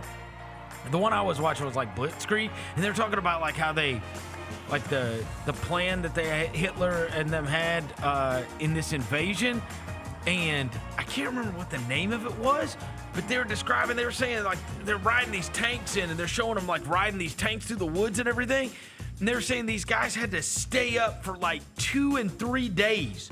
They had to stay up, and I think the name of it was Pervidin or something. Pervidin or... Anyway, they said it's like a precursor to meth. And they drug? Yeah, they had these pills. And so these soldiers, they all put them on these like pills, and that's how they stayed awake for like 2 and 3 days. In order to do this invasion. I'm like, this is crazy. And they showed like all the pills being made and everything. It was like Pervidin, I think was the name of it. But it was like this precursor. And they were like, it's like a precursor to meth. But they like would pop these pills, and it would just wire them. Bro, enhanced soldiers' alertness, endurance, You see and it? suppress appetite. Yep. Counter fatigue and exhaustion during prolonged combat. It was crazy. Yeah. Effects: increased aggression, impulsivity, and risk-taking behavior. They said they were awake for 2 and 3 days. And they're just taking this crap. This Pervidin. I'm like, this is wild. Yep. Absolutely wild. Because there's a story written about this. This is how methamphetamine became a part of the invasions. That's it. If you That's happen to wild as hell. if you happen to ride on Delta at some point, and I know a lot of our listeners do, like if you scroll through, it's like on the documentaries or whatever. It's like part of the Smithsonian Channel one, and it's called World War II in Color. It is awesome. It is awesome. I watched the first hour of Mad Max Fury Road. The old Mad Max movie with Thomas, what's his name? Or no, what's the guy's name that plays Bane? What's his name? Oh my gosh. Tom Hardy. Tom Hardy, yeah. Yeah. God. Him, Charlize Theron, and whatever. Yeah. It might be the most unbelievable action movie ever. So I watched the first hour of that. I think that's it. I think I watched the first hour of Toy Story at the house. By the way, with my daughter. Or Toy Story 4. I've never I've watched that movie recently and I didn't realize as an adult's prism, I got doing it like an adult's eyes. Toy Story? It's insane, bro. Toy Story 4, which I had not watched, I don't think, since the theater, is amazing. Yes. Oh my God. Really? Toy Story 4? Dude, Toy Story 4 is so good. I laughed so hard. Key and Peele are Ducky and Bunny. Okay, I might have spin the block. Bro, Toy Story 4. There's this part I laughed so hard where so Buzz Lightyear gets captured and he's like up on a carnival board, and Ducky and Bunny are up on the carnival board, and they're like, "Ain't no way you're getting picked before us. We've been here for 2 years, whatever." Right on this carnival board. And so at one point he's like, Ducky's like, "Bunny, you gotta swing me, man." And so he leans down and he goes, "To infinity and my foot!" Kicks Buzz Lightyear in the head. And I was like, dude, this is so silly. I can't love this anymore. And Bo Peep's in there. And I mean, it's great. Toy Story 4 is great. Toy Story 3 is great. They're all great. They are. They're all those are movies. Timeless. Yes. I think that's it. You guys watch it? What do you got? Did you watch some, Rosen? Yeah, I watched. I watched one. I watched because the bowl game didn't happen. The Sugar Bowl didn't happen last night. I watched on Netflix. Carry On. Jason. Oh yeah. The Jason Bateman movie. Is it good? It is good. It's a bomb, right? Yeah, so a TSA agent, Jason Bateman, basically, he's blackmailing someone to let something through the detectors at an airport. Basically blackmailing, you better let these through or I'm going to kill someone you love and know. And then, everything goes from there. Awesome. Yeah, it's really good. It's 2 hours. Dude, and it goes the whole time. It never lets up. So movies are always like that. I don't think I don't know if it's something I go back and watch a second or third time, but like watch it once. It's number one on Netflix. I saw it. It's entertaining. Yeah, I saw it on there. The only thing I watch, I started an old series I used to watch when I was younger.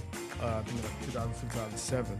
And I had a random itch, and I was like, let me go see if they have House of Payne on any streaming platforms over the break, because I ain't got no time to just do nothing. Is this the clip you sent us?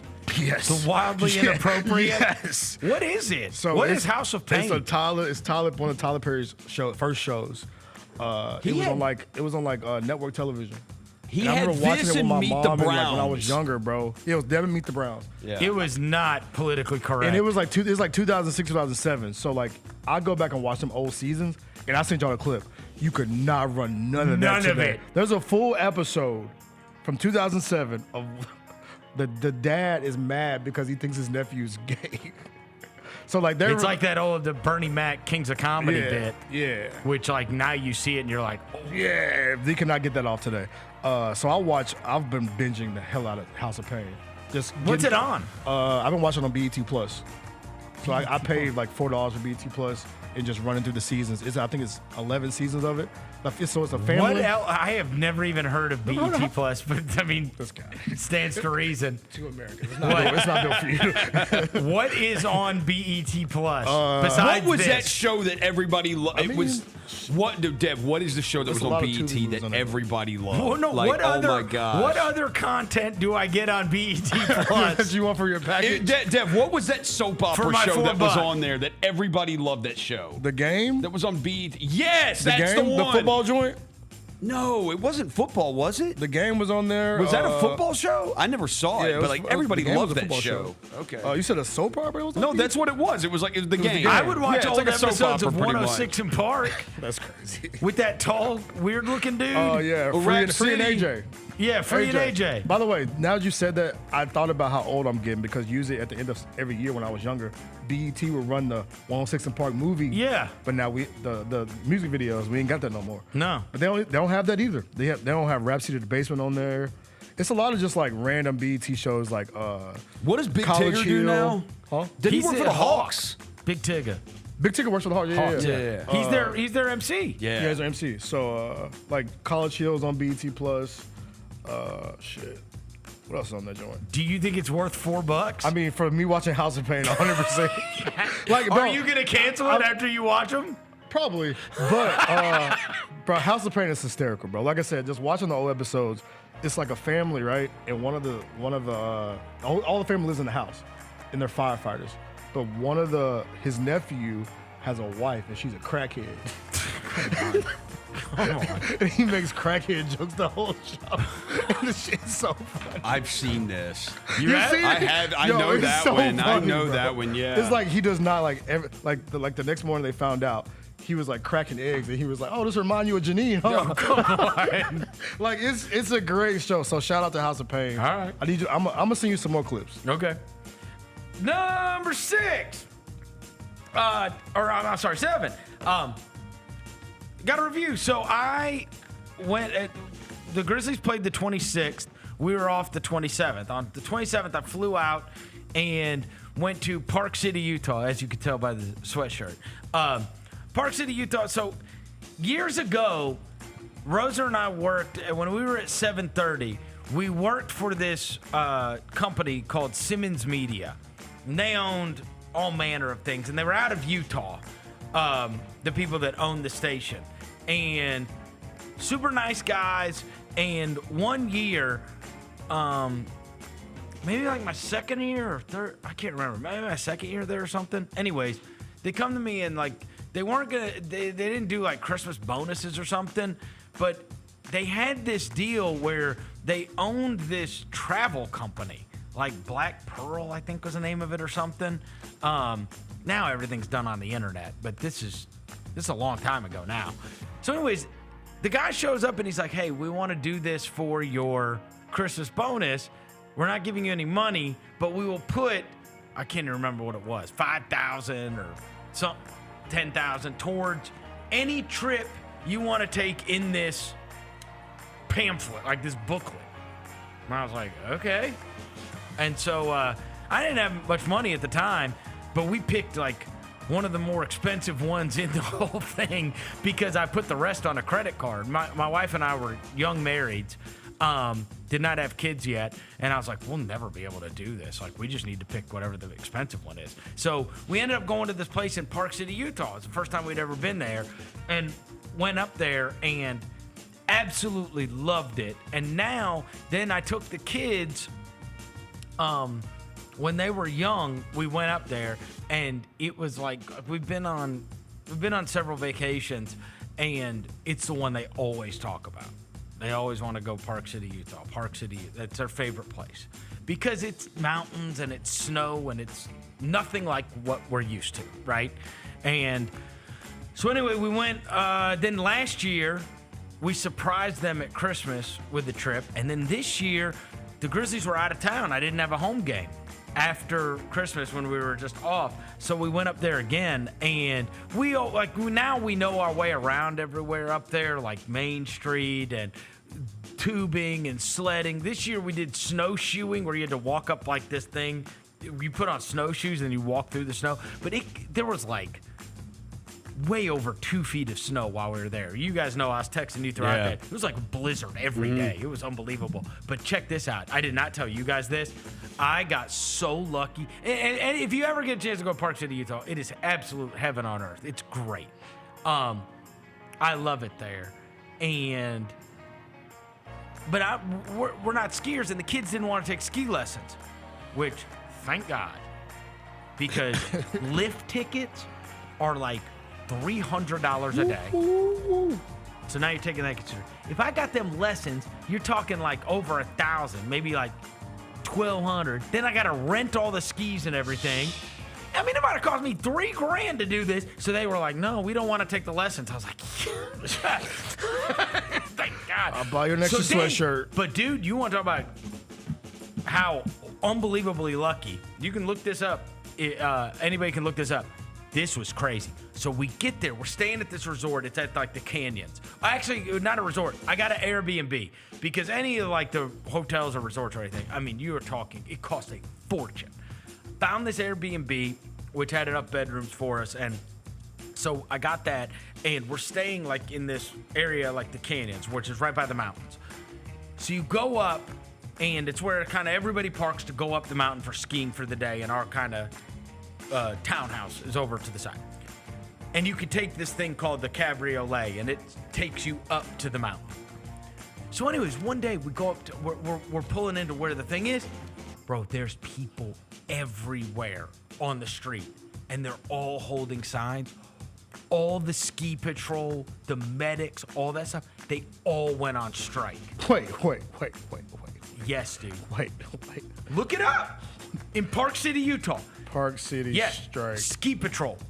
Ski Bro, patrol. they want a couple extra bucks an hour or something. So 200 people went on strike, bro. Dude, it was madness. So now they don't have the workers. These are the people that get the slopes ready. These are the people that, do the avalanche protection. These are the people that save people from getting hurt. They said, how about this one? They said 1 in every 1,000 skiers gets hurt. That ain't that great of odds. Yeah, you don't want to. And so you got 5 people with you? No, but you desperately need these people, right? Yeah. In order to get it. So the next day, me and Haley go up to the mountain to go check it out. And the ski lifts open at 9 a.m., okay? 9 a.m. At 8 a.m., I'm not kidding you guys, there are hundreds of people there. All full ski or snowboard outfits, skis, masks, goggles, the whole thing. An hour before the lifts are opening. Hundreds. Yeah. Just waiting to get on the lift. And they said to get on the lift took between 2 and 2.5 hours. So you'd go down the mountain. Yeah. They only had 2 lifts open because of the strike. So these people, the workers, they picked the most crowded time ever to make their point. And so they went on strike. And I'm like, bro, why would you not just pay these people? I mean, they are essential. And you're making a bazillion dollars. Like, this is just greedy, bro. Yeah. Like, pay these people. They are essential, obviously, because there's nobody that's able to go down this mountain. Bro, and you got people from all over the world that spend thousands and thousands of dollars to make these. I got so lucky. Yeah. Bro, if I would have spent $3,000. You would have been hot. You hate lines too? Ooh, you've been hot, boy. My kids would never stand in that line. Yeah, it would have been a dub. To go up a ski lift once and then wait another 2 hours to go up again. Yeah. And by the time we were gone, strike was still going on. No, it still is. It's still is. unbelievable. As of a day ago, they were disappointed in the offer that they got in the Vail counter offer, so it's still going on. Yo, you were there in the middle of a strike. That's crazy. Insanity. That's crazy. Oh, people were pissed. I'd have been, pissed I'd have been. Yeah, and the company. because you're not pissed at the workers, you're pissed at the people. Bro, just pay them. And do you know it's like 20-something bucks an hour? Like, I can't remember what the number was, but it was something like they get paid 22 and they want 24 or something like that. Break them off, bro. And it's like, good grief. And Vail Resorts, Vail Resorts Incorporated, their stock is down $10 today. $10 a share today. There's stories about this everywhere. It said the largest ski patrol strike at largest resort in the U.S. leads to long lines, closed trials. It was crazy. They said 2 ski lifts open, bro. That is wild. That you were there for I that. know. Well, no, we pull up and there's people with signs everywhere. I'm like, what are all these signs? And it was like, pay, fight for fair wage. Somebody had scabs go home because Vail, they're trying to bring in workers from other places. Yeah. So that because they got to have somebody working. And from what I gathered, they weren't telling them that there's a strike. They were just saying we need extra help during the holidays. Oh. So then these other workers show up, and you got all these other workers that are standing on the side like, bro, what? No. Don't cross the line. Don't go work for them. Yeah. It was crazy. And they picked the week after Christmas is the busiest week of the year, obviously. Mm-hmm. Yeah. Oh, I wish I could show you a picture of this. You get up to that Canyons Village, hundreds. They're just standing around. Full families of 4, just standing around. Can't get on a ski lift. Just being cold. Yes. Just being all cold. I saw a bunch of TikTok like because I was torture. there. Every time I pulled up like TikTok or Instagram, I was seeing TikToks and Instagrams about it. It was crazy. People saying I flew 3,000 miles to go down a mountain once. dude, imagine if I would have bought all those lift tickets and everything. Oh, you would have been hot. 38 hot for sure. Oh, my goodness. 38 hot for sure. Crazy. Yeah. Crazy. Also, since we last spoke, we've had Christmas. Christmas is great in the Vernon household. And then today, Christmas continued. Yeah. Look at what Devin Walker got me and Roser. You can zoom in. Great our gift. very own personalized pops. Great gift giver. That's me. That is a Chris Vernon pop. Holding money with the sunglasses. Roser's got his own. He's wearing a cowboy shirt, by the way, and he's wearing a. There you go. Put it. Oh, there you go. Scoot him right there. There you go. There you go. He's wearing a 49ers shirt. I got a 49ers shirt. Amazing. A yoga mat, headphones, and then my dog Sally's over here in the corner. Jenna helped me put it together. An amazing gift from our buddy Devin. Amazing. Yeah. Shout out, Dev. Number 8. The Pro Bowlers were announced, and earlier today you heard Devin mention that Zay Flowers became the first Ravens wide receiver. He is one of 9 Baltimore Ravens. Put the whole roster in the Pro Bowl. Lamar Jackson, Derrick Henry, obviously, were part of the 9. Do you know who had the next most? Do you guys know? Not the Chiefs. The Lions. The Lions had 7. Yeah. And then the Vikings and the Eagles each had 6. Patrick Mahomes was not selected for the first time since becoming the starting quarterback in Kansas City. How many quarterbacks did they take? Mahomes, the 3-time Super Bowl champion and 6-time Pro Bowl pick, wasn't among 5 Chiefs chosen. Travis Kelce made it for the 10th time. 10-time Pro Bowler. Dang. Jaden Daniels, the 4th rookie since 1970 to be selected. He made the Pro Bowl. Interesting. So did Brock Bowers. Okay. And Rams outside linebacker Jared Verse, also rookies chosen. Jared Goff, NFC starting quarterback. How about Goff and Sam Darnold? Yeah. And then on the AFC, it was obviously Lamar, Josh Allen, and Joe Burrow. And Burrow. Yeah. Well, that makes sense. Yeah. Yeah. That makes sense that Mahomes didn't. Yeah, that makes sense. Yeah. Hey. Saquon Barkley, he's in there.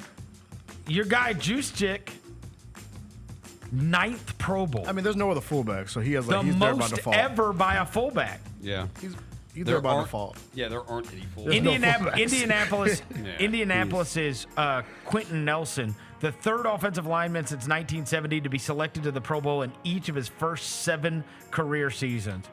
And I will say, and I've mentioned this before on the show,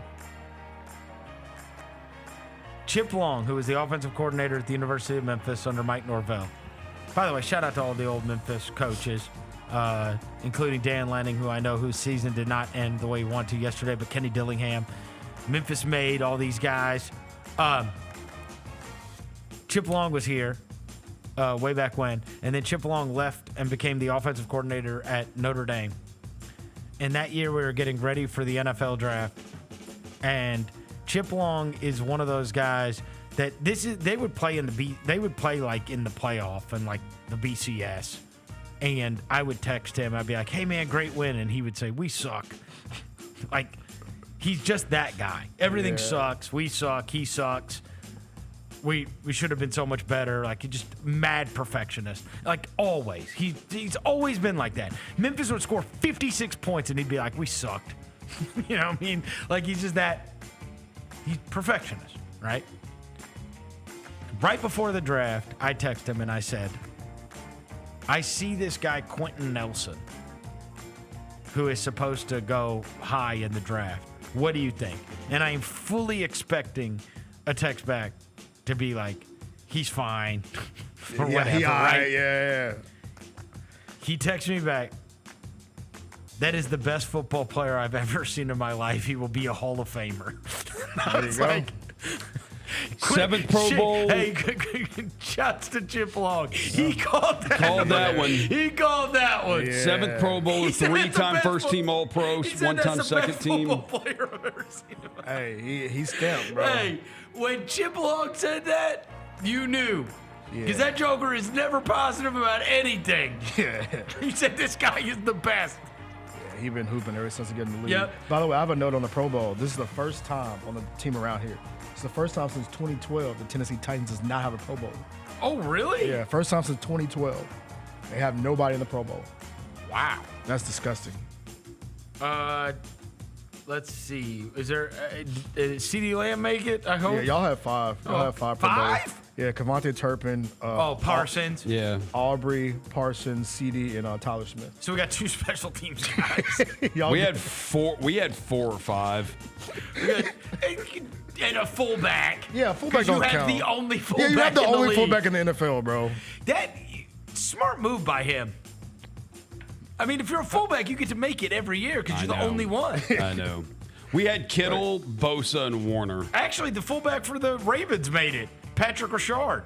Oh, he made it too? Yeah, the Ravens use a fullback. Yep. Hey, and Jim Harbaugh's now with the Chargers. The fullback may make a comeback here.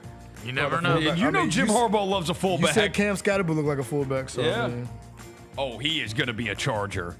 Dude, Scatterbull. He's going to be a Charger, will Chief, or love Raven. him. Charger, Chief, or Raven. I want to be a Raven. I want a Scatterbull. He could be a I'm fullback. either getting. Look, you know, I texted you guys yesterday. You know, I'm either getting Genty or Scatterbull. Oh yeah, you need you need God though. How dare you? Y'all need God Himself to come down. How dare you? Because y'all. We just need our players available. That's what we need. We need our players available. It would help my team too. So yeah. That's what we need. It'd be nice to have your quarterback. Yeah. We've had Cooper Rush the whole season. That's tough. What's your excuse? Bro, the whole team got hurt. Yeah, dude, we've lost like 70 games to starters. They spent $100 million on man. Brandon Ayuk, and he sucked and he got hurt. Yeah, it's tough. And Deebo Samuel got fat. And Christian McCaffrey never played. Debo's always been Debo, and yeah, McCaffrey didn't play. I want Kittle to get first team All Pro because he deserves it. Kittle's been awesome this year. Good for him. He's been awesome every year. He's a Hall of Famer. It should be Brock Bowers. No, it shouldn't. Right. Brock Bowers is breaking every record possible. Asterisk though. Brock Bowers is not better than George Kittle. Asterisk on them records though, Brocky. Yeah, great. You're the only guy they have to throw it to. Literally name a Raider outside of Brock Bowers. Let's name Raiders. Do you know who leads the Raiders in receiving? Jacoby Myers. He does lead them in receiving yards this year. Bop! I might have missed NFL notes on Tuesday, but you can't stop me on How did you know Thursday. Jacoby Myers leads the Raiders in receiving? Because I'm Chris Vernon. Damn. Yo, you gotta make that a gift. Because I'm Chris Vernon. Because I'm Chris Vernon. Yeah. It's because your kid plays fantasy. Once in a while you forget, bro. He said because your kid plays fantasy football. Jacoby Myers. Hey, that was an impressive pull though, Rosen. Thank you. You can't name a Raider. Name one. Madison. Does he still play for him? Alexander Madison. Alexander Madison. Oh, WT? His name is Alexander Madison. He does play for the Raiders. Yeah! I'm John Roser. All right, number 9. Man, my heart absolutely breaks for a guy that was my breakout player of the season, Jaden Ivey, and he was well on his way to fulfilling the promise. Yeah, he was He was playing great yesterday as well. Yeah, he was hooping. And I think he was like up to 17, 4-4 or something. I mean, he was really coming along. And, man, that team is young, fun team to watch. With him and Cade Cunningham, they play in all kinds of thrillers. They got some veteran guys that went around them and got some fun bench guys. Obviously, you know, I love JB. And so they've been one of my, fun favorites to watch. And they've gotten super respectable, and I love Ivy. I love him. Mm-hmm. And Cole Anthony barreled into him yesterday, and now they're saying broken leg. Yeah, it's a wrap. Broken fibula, yeah. And Awful. Mom just hope he can posted, make a full recovery. Yeah, Mom had just posted an IG story right before that happened, which pains my heart even more, bro. Niall she Ivey, had just posted something. Former about Grizzlies assistant coach, who's now the head coach at the University of Notre Dame women's team. Mom was at the game yesterday. I mean, look, it sucks that she was at the game. It's also amazing that she was at the game. Yep. Right? If it was going to happen. But just a freako injury. And as soon as I saw it, and then they brought out the stretcher, I was like, oh, God. As soon as you bring out a stretcher, you know. Yeah. On a basketball court, yeah. Yeah. You just don't see stretchers. I don't think I've ever seen one at a Grizzly game. I don't think I have. I'm serious. And I've seen a million injuries. I'm saying you don't ever see them at games. No, they're rare. Very rare. Yeah, especially the basketball game. Very rare. I've seen wheelchairs. You've seen wheelchairs. Shout out Paul Pierce. But that was for Dookie. Where do we have stretchers? What, Did Gordon Hayward? Probably. Yeah, the Paul George, but that was off season. That was Olympics. It's just terrifying. Yeah, absolutely terrifying, and hopefully he could make a full recovery. But thoughts and prayers with their family, who obviously we know well from their time in Memphis, and great kid who was right on his way to fulfilling the promise. And so hopefully this doesn't sidetrack that too much, and he's able to make a full recovery and come back next year and be what he was about to be. I mean, he's been great. He's been great. I love him too. I feel bad because this game is speed. Yeah, I know. You know what I'm saying? Like a broken leg is brutal. Yeah, absolutely brutal, and it caved in. Yeah, it was bad. That was gnarly. Yeah. Number 10 tonight. All right, so we got the Sugar Bowl. All right, so we're all on Georgia, which we might be wrong, but we're gonna get to talk about it either way tomorrow. That's going on today. Devin's all freaked out about Memphis playing in a T-shirt game tonight against FAU. I am unconcerned. Bro. In Boca Raton, Vernon. Jenna went to FAU. She told us. She confirmed. She said T-shirt game there's a big deal. Oh, God. T-shirt game at Boca Raton. They say who up. What? They say what? Owls. They're owls. They who up. See? Okay. I'm telling you, bro. They're 7-6. Verno, look. We lost to food last year. And directions. Oh, y'all talking about last year. See, I left last year. I did too. They still wear the same jerseys. It's 2025. They wear the same jerseys. I left last year. I did Y'all too. brought it with you.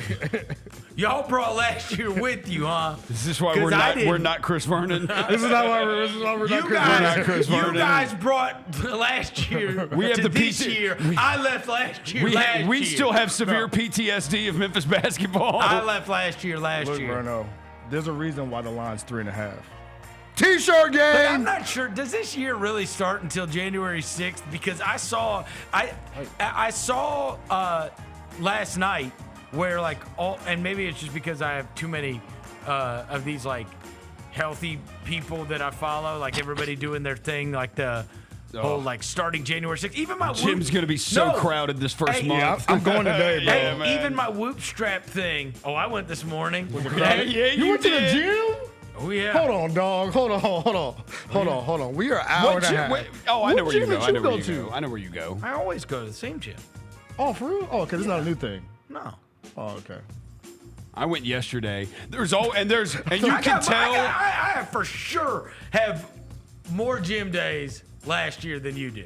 That's cap. 100%. Not even close. You can always tell, me and William went the entire year. Okay. Right? Because when y'all can hoop too, though, at the gym. No. Okay, not gym. Okay. Dev, are you doing hot works or are you doing hot works, dog? Okay, so you're not doing the full gym where there's a bunch of people in there. No, I mean, nah. Okay, that's something you can always tell. Gym as well. So you can always tell the couples that made the New Year's resolutions together because they're in there and they have no idea what they're doing. Yeah, they have no clue you how go to to a big gym? I go to a big gym and you that can stuff see all them. dissipates after 3 weeks. It does. It does. After January, it's done. The reason I'm saying January 6th is because I saw people even my whoop strap things start a new plan January 6th. They've all just decided to do it on Monday because they're like, these fat asses are not going to start on a Thursday and then have the weekend right then. Yeah. Everybody has to start on a Monday. Everything starts on Monday. So I think you're allowed to do anything you want until through the 5th. And then you have to start on Monday because it is kind of weak to have New Year's, and then you have to start on a Thursday and then Friday, and then you ruin it by the weekend. That's true. You back getting lit on the weekend. I've seen a lot of people I don't say I'm doing dry excuses. January. No. These are excuses. No, you start now. I already did. Yeah, I did too. Who are you talking to? And I did too. When I leave the show today, I'm going straight to the gym. How are you going to get home for the Georgia game? I'll be at the crib by the time. Show's over at 1:50. Oh, yeah. Hot Works only takes 30 minutes, right? Yeah, I can do 15 if I want. I'm in good shape right now, so I can do 15. We can do 15 in and out, you know what I'm saying? In and out like DoorDash. You feel me? Just saying. Happy birthday, Cheryl Miller, by the way. She's going to get honored. She is. She getting honored later this month. Today's her birthday. One of the only women to score 100 points in a game in high school. In that game, she scored 105 points. She was 46 of 50 from the field. She's 60. Let me see. Double check that. Cheryl Miller is. Why did I Google Jerry She's Lawler? 60. Yeah. On the dot? On the dot. Oh, wow. So she'll be here too. Hopefully we get her in the studio, bro, to kick it with Cheryl Miller. You know? Amari Stoudemire's going to be here too. We just were talking about him. I think we spoke that into existence. Yep. Shout out Stat, man. Stat. Anyway, we got the Georgia game, then we got the Memphis game tonight. Those are the big ones. Anything else on tonight? Grizzlies obviously off. Celtics T-Wolves is a good TNT game. That's a good one. And then Clippers Thunder, Sixers Warriors. Any like other? So there are some NBA games that are on tonight as well.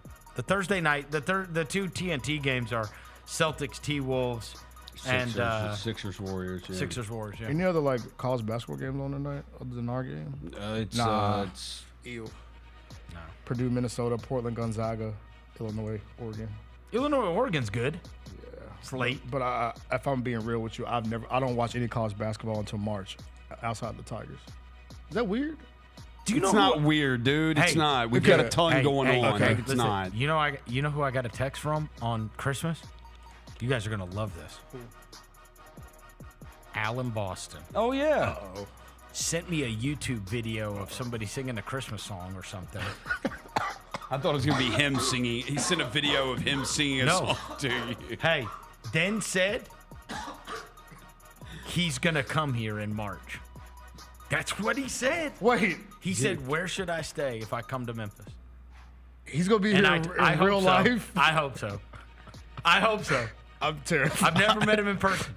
What, you never met him in real life? No. And he's been on with us, over a decade? He's never been to Memphis, has he? No. He's got to stay at the Peabody. I told him that. Yeah, you got to stay at the Peabody if you've never been here. That's the most. Why? That's true. Because it's the most authentic Memphis place downtown that you can stay at. Have you ever stayed there? No, bro. It is awesome. Where would you stay if you said you want to experience? Someone's never been to Memphis and they're going to experience it, and they got to stay at a hotel. 100%.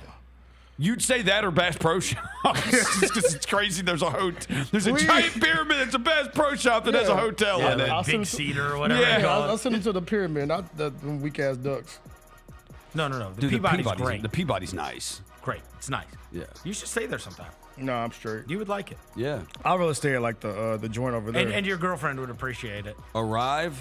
No, the joint. Central Station? Yeah. Central Station's nice too. By the way, Central that's why I spent New Year's, bro. It's a shout out the people that own us. Aiden Sand slept very underrated spot. What's the name of it? Very adult, by the way. What's the name of it? Sand. Aiden Sand. It's like the little DJ. Oh, okay. It's in Central. Is it called Grand Central? What's it called? Yeah, Central Station. Central Station. Yeah. Very adult, Verno. Adult. The crowd in there was very, very mature. Yeah, you 25. And why were you there? Shut up. You can get a little. No, it wasn't. It was vibey. It was like New York rap. How long did it take you before you're like, let's go to the roof. Let's go to tin roof. Stop. Can you get a 10? I want to get 10. I don't go to 10. I want to get 10. It was very mature, like 25 I'm and on up. 10. People just having a good time. No shenanigans, just vibey. Just people, you know what I'm saying? Shout out Aiden Sand, Bunch of bro. divorced people. See, stop. Don't do that. Don't do that. We're going to call it a night at 10. Don't do that. Like, all right, I'm done. Bro. Shout out Central Station, bro. I'm trying to give a shout out. Central Station is cool. Central Station is cool. Have you been there? Yes. Okay. You talking about the place that was next to Mikey and Andy's? Yeah. Bishop was right there. Bro, good, amazing vibes in there. Yeah, it is. It's cool. Yeah. It's a cool spot. It's cool. All right, it's going to do it for today's show. Thank you to John Rosa across the glass. Thanks to Devil Walker. Thanks to Jalen back in the studio. We will be back tomorrow. Until then, we go.